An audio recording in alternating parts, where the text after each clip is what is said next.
Hey, what's up, everybody? BDO44 coming at you with another video. All right, so I was thinking about something because I know that, I'm listening to the pundits as always, and they're talking about how Kyrie's mistakes have ultimately landed him in a situation where nobody wants him but the Lakers or the Nets, who were taking him on as basically someone that they didn't necessarily want, but since he comes with KD, go ahead and come on. Well, look, all of that may be fair game based on some of the choices that were made to not be a part of the team and all that other stuff that fed the narratives.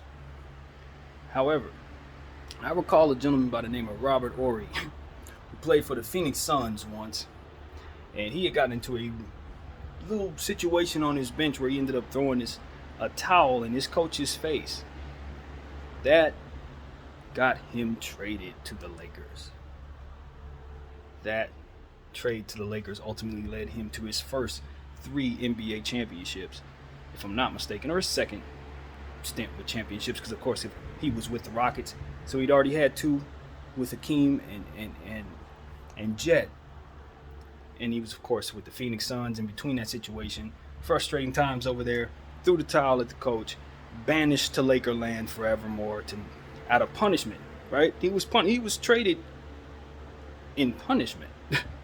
And that was the best thing that ever happened to him. So the way I see it is, hey, you let it be what it is. Kyrie's situation, all of that has happened, led him to this particular position that he's in, to reunite with his brother King James and have AD a part of the situation. Hopefully we can keep that intact.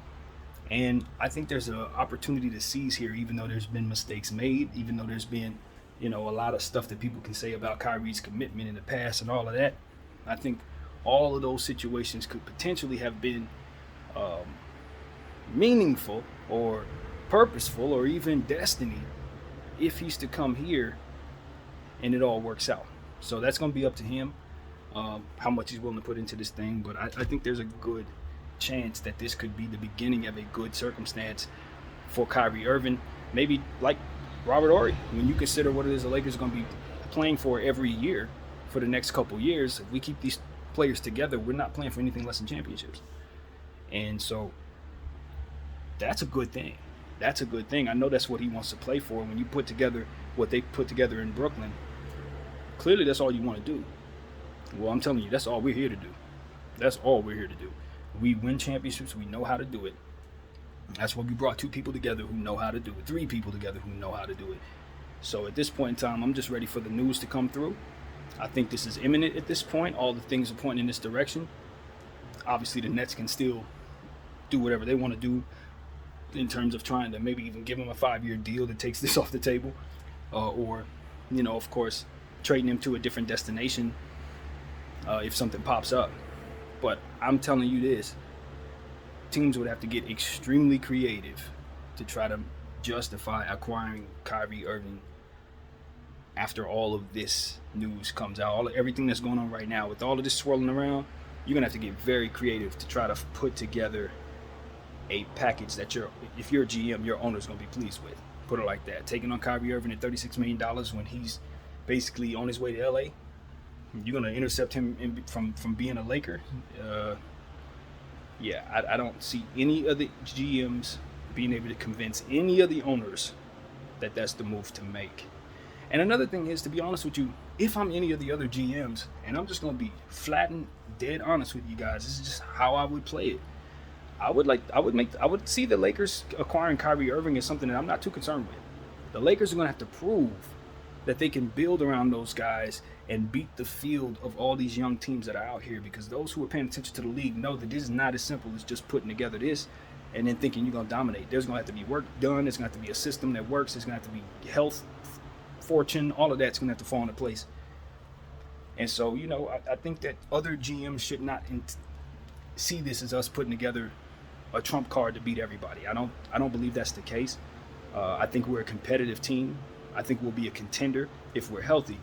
But, I'm not saying we're vaulting in front of Golden State and Milwaukee and teams like that just yet. No, we're not there yet.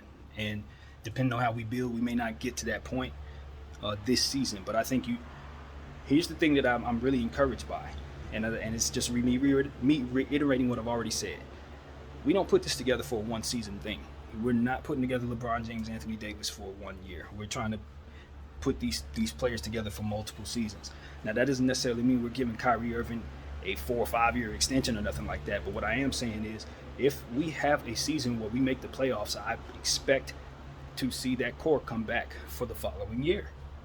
And if that team gets as far as they want to go, if they can get far, I expect us to think about returning with that core as well.